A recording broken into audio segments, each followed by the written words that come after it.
What a great place. What a great place. I met the workers and the people that really do make America great. They're incredible people. Thank you, and thank you for being here. You know, I'm very familiar with this setting, as you found out. This is something special, and I am thrilled to be back in Pennsylvania with the hardworking men and women of H&K Equipment. Good job you do. Good job. Good job you do. We're honored to be joined by the Secretary of the Treasury, Steve Mnuchin, Director. Oh, look at that, Steve. They must know you. There's about 5% of this group. The Director of National Economic Council, Gary Cohn, your tax guy. He's our tax man. Where's Gary? Gary did a good job in those taxes. Everybody being helped by those taxes, huh? Big tax cuts. As well as a number of outstanding members of Congress. Representative Lou Barletta.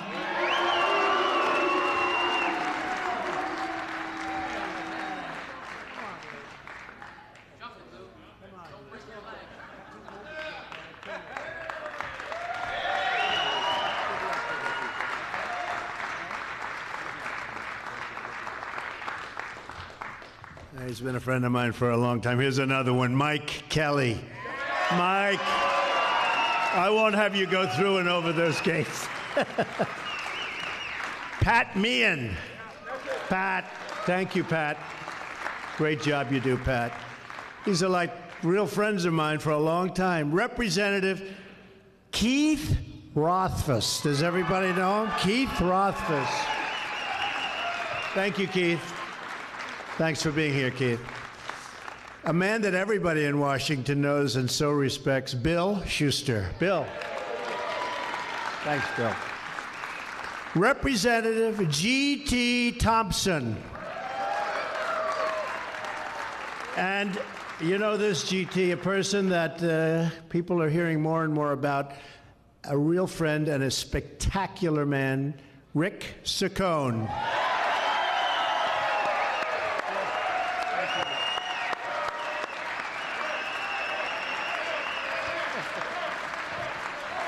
And Mrs. Saccone, thank you for being here. Thank you.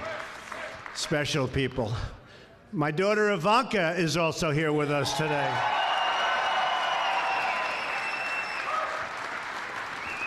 And she worked so hard on the child tax credit. Ivanka, come up here, will you? Come on up. And a very special thank you to George Cook for hosting us. Done a great job. Really a great job. Thank you. What an incredible company. Ivanka, are you going to say a couple of words about the child tax credit? Boy, did you work hard. Say, come on. Hi, everyone. It is always amazing to be here in Pennsylvania and to be here with all of you. We worked so hard on tax cuts and tax reform. And the president, my father, was very specific about what he wanted to accomplish. It was so core to him to support hardworking, middle-income families, and the child tax credit is key to doing that. So it's going to be a big win for everyone in this room and everyone across this country, and we are very, very excited about that. Doubling the standard deduction, the child tax credit, all of these elements that make this a very family-friendly plan, but also enable great American businesses like this one to thrive and be competitive in a global landscape. So we're very proud of it, and America is just starting to realize just how great our tax cut plan is. So more of that to come, but thank you for having me here. Thanks. Thank you, baby. Thank you very much, Ivanka. She worked hard. She's a hard worker. All of our kids are hard workers, right? They work, and we love to see it. And they're doing a terrific job for our country. I've come to the great city of Pittsburgh to stand with people, and those people are incredible workers, and to show the world that America is back and that we are coming back bigger and better and stronger than ever before, and we're making our own product again. And we're opening up our factories again. I mean, you take a look at what's going on where Toyota's coming in. And the other day, you just saw Chrysler announce they're moving from Mexico back to Michigan. You don't hear that too often. With a big, big monster factory, going to spend a lot of money.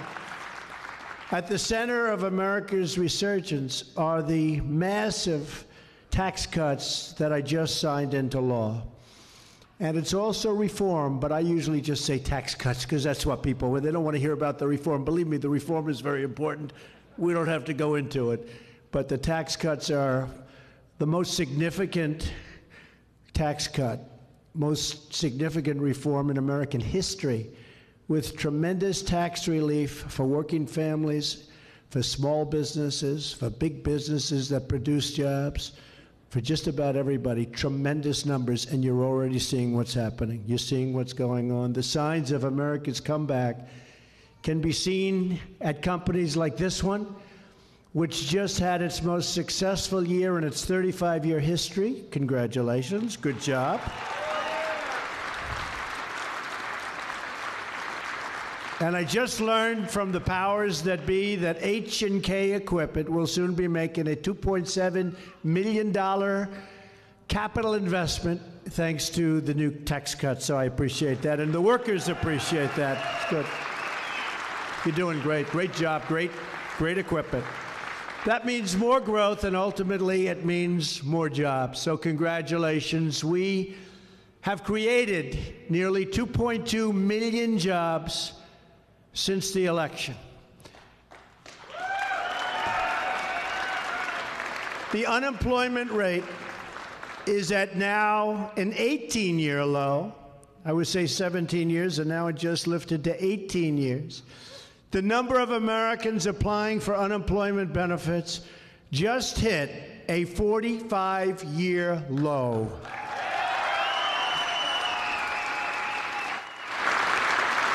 Something I'm really proud of, because I've been saying it. What do you have to lose?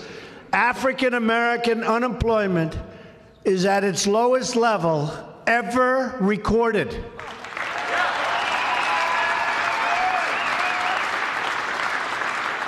Female unemployment is at the lowest level in 17 years.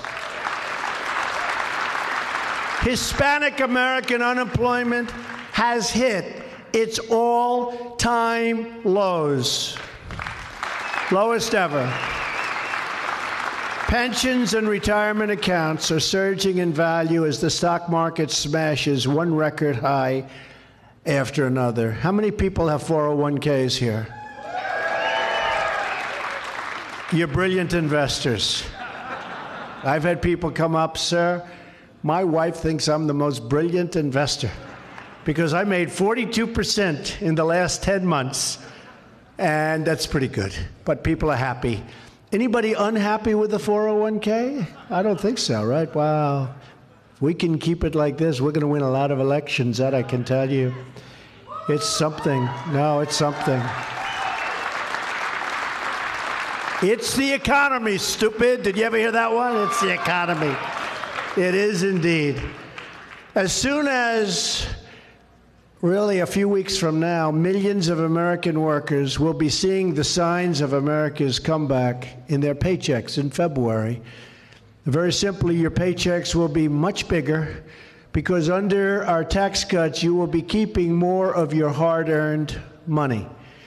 We are doubling the child tax credit, increasing the refundable credit by 40%. 40, not 14, 40. And we are making the child credit available to more families than ever before, not even close. When we began our push for tax cuts, I promised that our bill would result in more jobs, higher wages, and tremendous relief for middle-class families. And that is exactly what we have delivered. There's only one thing. Even I never knew how big it would be. It's much bigger, and you see it, than anybody anticipated. We kept our promise. In Pennsylvania alone, families will see a tax cut of about $11 billion just this year alone. That's pretty good. That's pretty good. A typical family of four earning $75,000 will see an income tax cut of more than $2,000 a year. This is like a $2,000 raise, slashing their income tax bill in half. Many will save much more than that. Ken Wilson is a great example. Where's Ken? Ken Wilson, the legendary Ken Wilson. Hi, Ken. Come on over here where we see you, Ken. You got to be happy with this. Is Ken doing a good job? Ken's doing a good job. Everybody knows Ken. Come on over here. Ken, come on up here, Ken. Come on, if you can make it. He'll figure out how to get that thing open. If he can't do it, nobody can, right? That's what he does. He works on machinery all the time. Ken joined H&K 14 years ago as a mechanic and worked his way up to become a project foreman. Because of our tax cuts, Ken will save almost $2,200 in income taxes. $2,000. So, Ken, you just got a $2,200 raise, huh? Come here.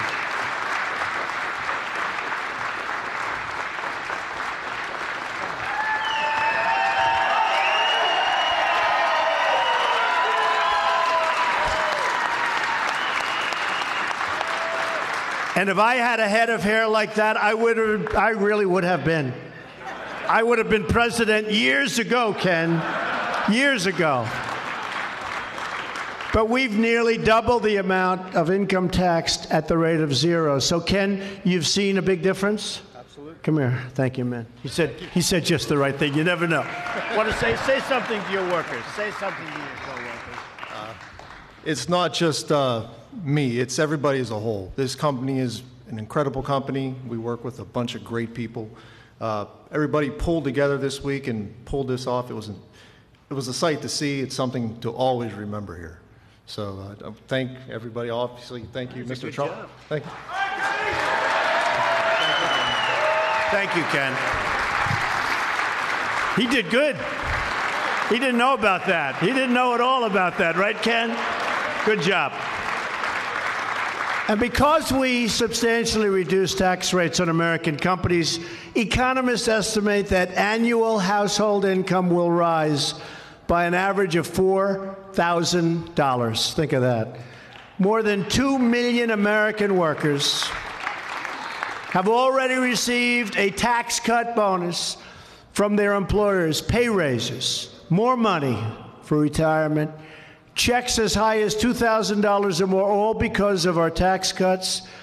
And it hasn't even been a month since I signed the bill. It's turned out to be much bigger than we all thought. Even the people that did it, right, Gary, and right, all of the congressmen that voted for us and fought so hard, nobody had any idea. One thing we didn't project in a positive way, nobody thought that the companies were going to step up and pay all of these great bonuses to people. AT&T started it, but they came up and they paid all of these bonuses. A Florida software company, Spellex, just announced $1,000 tax cut bonus for its workforces. Apple just announced they are giving their employees tax cut bonuses worth $2,500 each. And because of our business tax reforms, Apple has just announced that they are bringing $350 billion and putting it into investment into our country. $350 billion. $350. That's a lot. And when I heard the news yesterday, and Tim Cook is a great guy, the head of Apple, and when I heard the news, I heard $350 billion. I said, you mean $350 million? That's going to be a beautiful plant. They said, no, it's $350 billion. And I just called Tim Cook and I thanked him. But I don't imagine there's ever been an investment that big in this country by a company. And just think of what that means. And they're going to build plants. And I think some of you remember I said, I will not consider our economic situation complete until we get Apple to start building some of those massive plants in the United States. They're going to build plants. They're going to build a big campus. They're really going to town. So we want to thank Apple. $350 billion. Right? Pretty good. Here in the great Commonwealth of Pennsylvania, thousands of workers have already received tax cut bonuses thanks to employers like Comcast, Next Tier Bank, American Airlines, PNC Financial, names I'm very familiar with. One of those hardworking Pennsylvanians is Kevin Hodis. Kevin is a Marine Corps veteran who received a Bronze Star and a Purple Heart for his courageous service during 3 tours in Iraq. And a great, proud person. Where's Kevin? Where is Kevin? Kevin?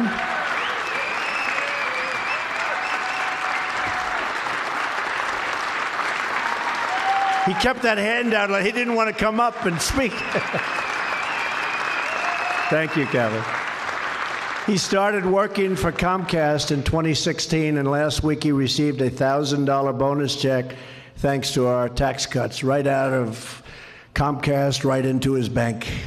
Now he's taken his family on a well-deserved vacation, Kevin, to visit his grandparents in Florida, right? Thank you, Kevin. See you in Florida. I want to thank you for your service, for your patriotism, and congratulations for the bonus. It's really great. Millions of people. Not only are we already seeing the benefits of higher wages and bigger salaries, much bigger salaries, but we're also seeing the creation, very importantly to me, of new jobs. Pete O'Connor owns a personnel company called Carroll Harris Staffing right here in Pittsburgh. Pete says that businesses of all kinds are seeing increased demand just recently, and they're hiring more and more workers, and that's only really great news, not only for Pete, it's great news for all of the people in Pittsburgh, for the citizens of Pennsylvania and Americans all across our country. Where's Pete? Pete?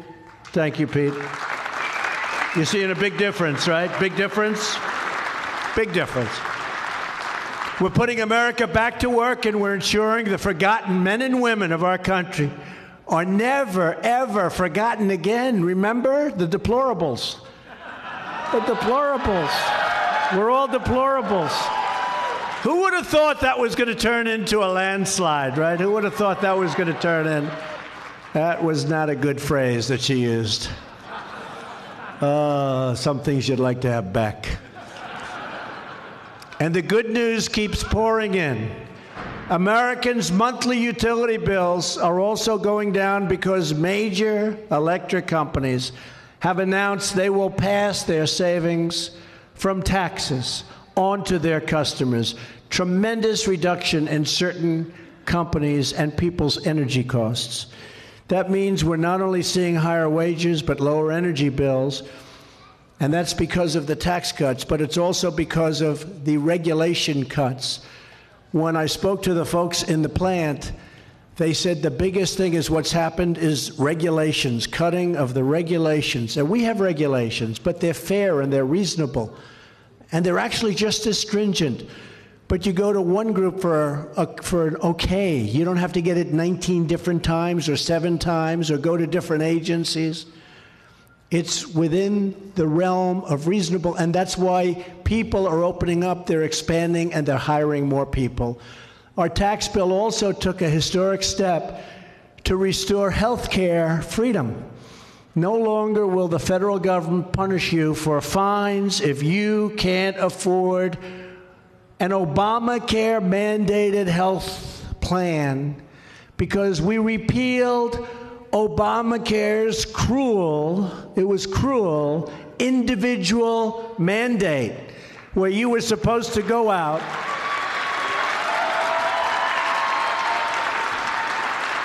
and you pay in order not to have to buy health care. Think of it. It should have been rejected a long time ago by a lot of different people, including the courts, surprisingly. But we were able to repeal it, We got rid of the individual mandate, and you'll see what that means. It is such a big factor for so many people. It was so unfair. It's gone. We've also opened up ANWR in Alaska for energy exploration, creating even more jobs and more energy savings, but that's the biggest one. They've been trying to do that since Ronald Reagan. For over 40 years, they've been trying to open ANWR. We got it open. There's never been a better time to hire in America, to invest in America, and to believe in the American dream than right now. There is no limit to what we can achieve when we set free the dreams of our incredible people. You're incredible people. Americans crossed oceans, tamed the wilderness, dug out the Panama Canal, and launched a man onto the face of the moon. American hands and grit poured the concrete in our highways and forged the steel in our skyscrapers.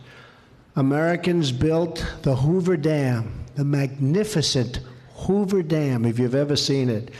The Empire State Building, they built it in 1 year. Nobody knows that.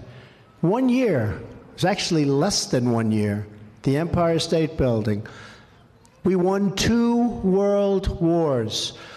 Americans do anything, build anything, and create anything as long as we have pride in our country, confidence in our values, and respect for our great American flag.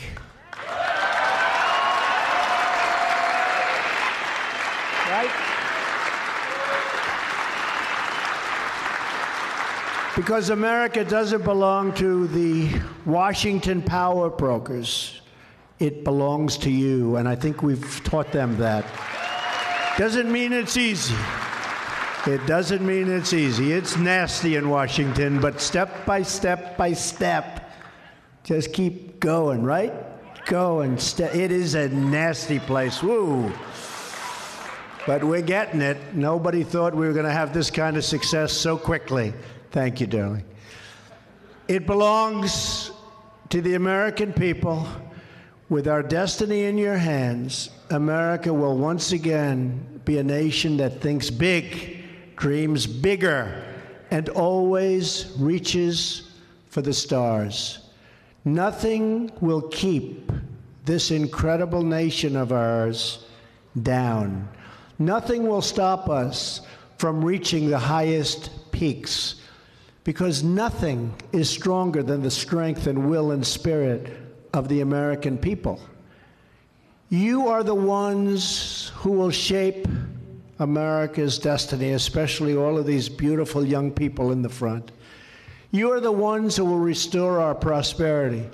And you are the ones who are making America great again.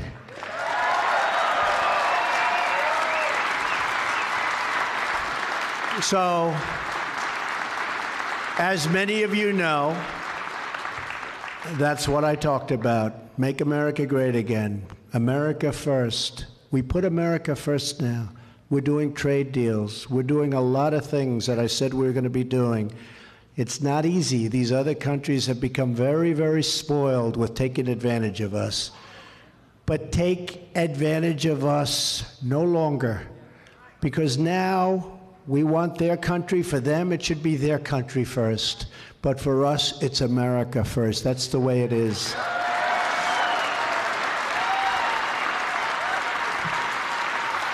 So I want to thank the people of the great, great, great state of Pennsylvania. You remember that big night on November 8th? Donald Trump has won the state of Pennsylvania. Right? And I want to thank the people in this room. You are my friends. You are truly great, great people, and you are making America tick. You are really very special. Thank you all for being here. God bless you all. Thank you. Thank you very much. Thank you.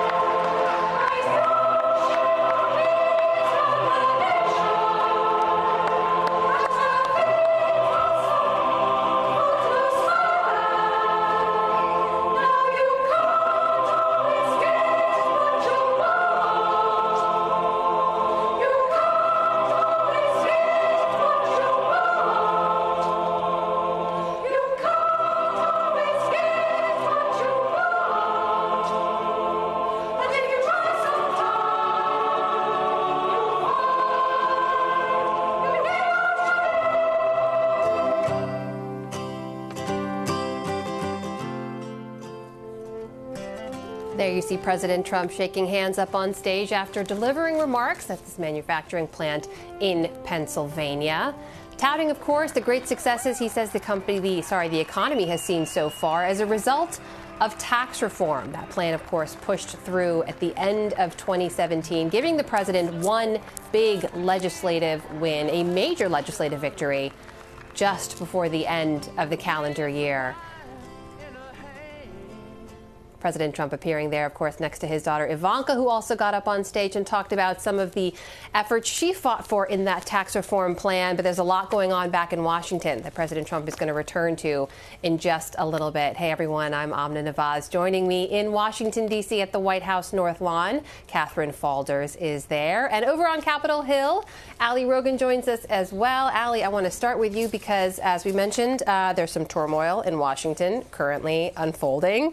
The president didn't talk about it there, but yet again, we are hours away from a potential government shutdown. What is the latest?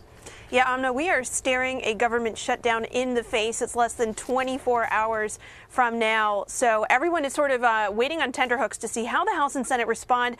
It started this morning when President Trump tweeted a sort of mixed message in terms of a bill that had been considered in both houses, a short-term measure to fund the government for only 1 month so they can get over the hump and in that time work on some of the larger issues. He tweeted today that he didn't want a long-term funding of a children's health insurance plan attached to the short-term spending bill, which is exactly what House Republicans had been offered.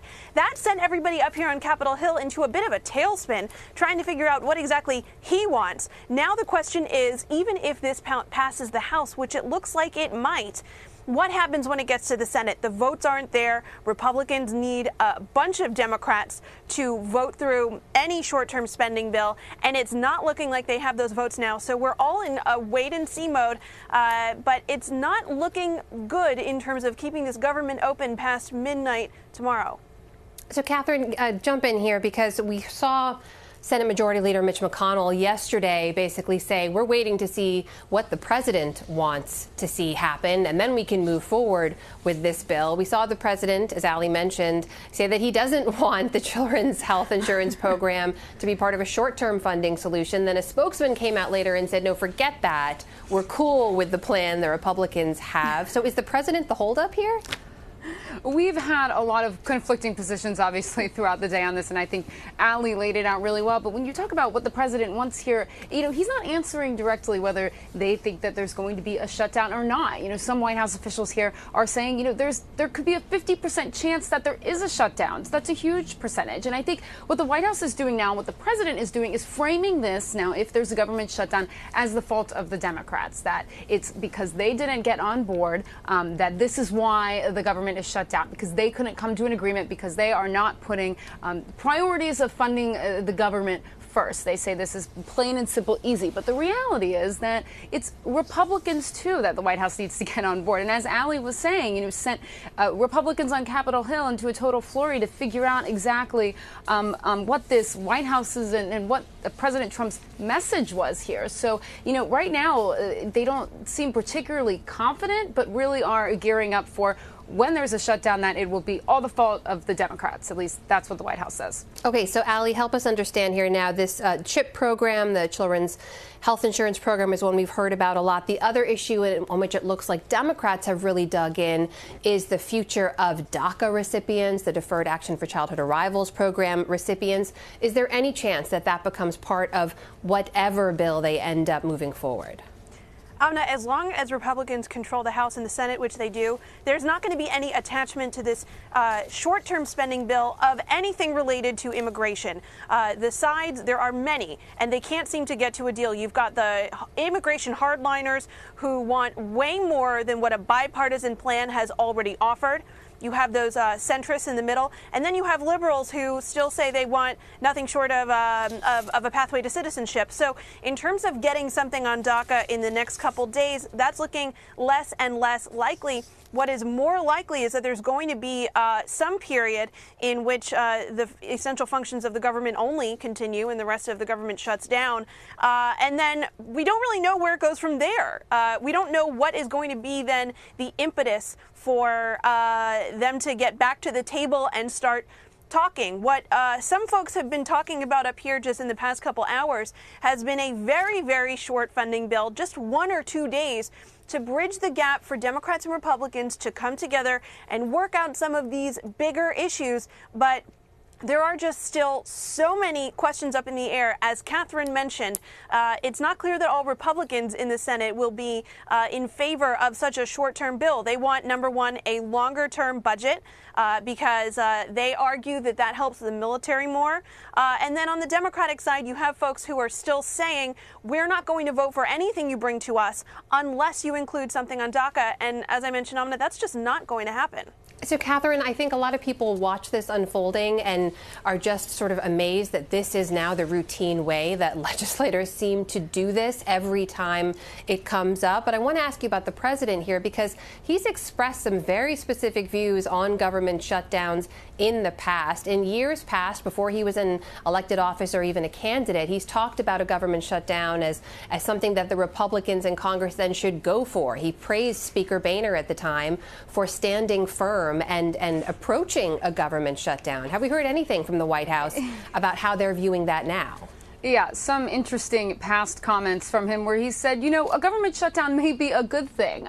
But Cecilia Vega actually asked Sarah Sanders about this yesterday in the briefing. She mentioned the president's past tweets and said, you know, does he really think that this is a good thing here? Now, the president hasn't said that he thinks a shutdown would be a good thing in this case, though he hasn't, you know, said it would be bad, except for blaming the Democrats. But Sarah Sanders' response to that was, that's never been a policy of this administration. That's never been a position that we've had, despite those previous tweets that you're showing on the screen there that I'm just from 2013 that I'm seeing now. And, you know, he recently expressed this sentiment, you know, as recently as a year ago. So, yeah, we put those questions to the White House. They said, you know, that's never been a position of this current administration, that's really not their belief now. So we haven't heard those exact words from them as it relates to this shutdown. So, Catherine, I want to stick with you here on one thing. There are some questions, obviously, about whether the president is on the same page with his Republican leadership. There's now questions as to whether or not he's on the same page with his own chief of staff. It has risen to the level where he felt the need to address it. This is the president just a little while ago in Pennsylvania, where he was touring that factory. Here's what he had to say about General John Kelly. I said the wall, you don't need a wall where you have a mountain. You don't need a wall where you have a wasteland. Everybody knows that. I've been saying that for 3 years, and everybody knows it. But a wall is not necessarily a wall where you have a mountain. So everybody understands it. No, he's great. I think he's doing a great job. I think General Kelly's done a really great job. He is a very special guy. About what? No, he didn't say that. Well, I don't think he didn't say it the way you would like him to say it. No, he didn't say that. He's doing a terrific job. Okay, so some context for those comments there. President Trump was obviously asked about reports that General John Kelly sat down with legislators and basically said previous stances by the president when it comes to immigration and the wall were uninformed, that they have evolved over time, and that there won't actually be a physical wall in the way it was promised. Catherine, help me sort this out here. Where do things stand when it comes to this? These are some interesting tweets, clarifying tweets to wake up to. Yeah, there were those reports that General Kelly said that. And then in an interview yesterday, he reiterated the same thing. He said a lot of these policies, specifically related to immigration and the wall, you know, aren't fully formed during the campaign, and that the president has gotten more information over the course of his presidency. And that's the point that he was trying to make, that he doesn't believe there needs to be a wall from sea to shining sea, that these policies were a little uninformed. And on the funding of it, which was a particularly interesting part of what Kelly said. He said, you know, that actually we're probably not going to get funding directly from Mexico's government. Now, it could be through visa fees, or it could be through the renegotiation of NAFTA. So that's what Kelly said yesterday. Then you saw the president take to Twitter this morning and actually say, you know, my position on this hasn't changed. And then you saw that clip from him there, and the White House has said that actually it's you and the media who are interpreting Kelly's comments in this way, and actually that's not really what he said. He, wasn't contradicting me at all. In fact, he was, right? And there's been some questions as to whether the president is upset about this, the White House staff is upset about this. And I was talking to a White House official earlier who, when I asked them about these tweets this morning, they said, I think, the president was just eager to clarify more than anything else, and that internally they weren't really surprised by Kelly's comments, that they said that Kelly's comments were more about what President Trump, more information that President Trump was getting over the course of this administration. But on paper, they're contradictory statements. Kelly says that his positions on immigration and the wall have evolved. President Trump says they haven't. So, Catherine, this is the big question, right? General John Kelly is meant to be the one in the White House who really helps to keep the trains running on time, to keep the whole operation on rails. He controls access to the president. Is this a sign that there's a rift there with the man who's perhaps closest to the president in the White House? Look, I'm not so sure if it's a clear sign yet. I think that if President Trump, as we've seen before, even with Steve Bannon, that if he was really upset and frustrated by these comments, perhaps the tweets this morning would have been more harsh, would have called him out specifically by name. But as folks who I've been talking to in the White House are saying, that the president took to Twitter to clarify his position a little bit, to double down on it, and that really that rift isn't there yet, and that internally they all really understand what Kelly was trying to say, and that it just appears to be a misinterpretation. Now, whether that develops down the road, obviously, we will see. But right now, at least the signs from inside the White House, from the president, from his Twitter account, are that there's not some internal war between the two of them. There we go. From outside the White House there, Catherine Falders on the White House North Lawn, keeping an eye on the potential government shutdown. Ali Rogan over on Capitol Hill. Thanks, guys. Good to talk to you. Thanks, Anna. Thanks to all of you for watching as well. Head over to abcnews.com anytime. Get the latest on all of these stories and more. And download the ABC News app. Get all the breaking news headlines right to your phone. For now, I'm Amna Nawaz, and I'll see you back here soon.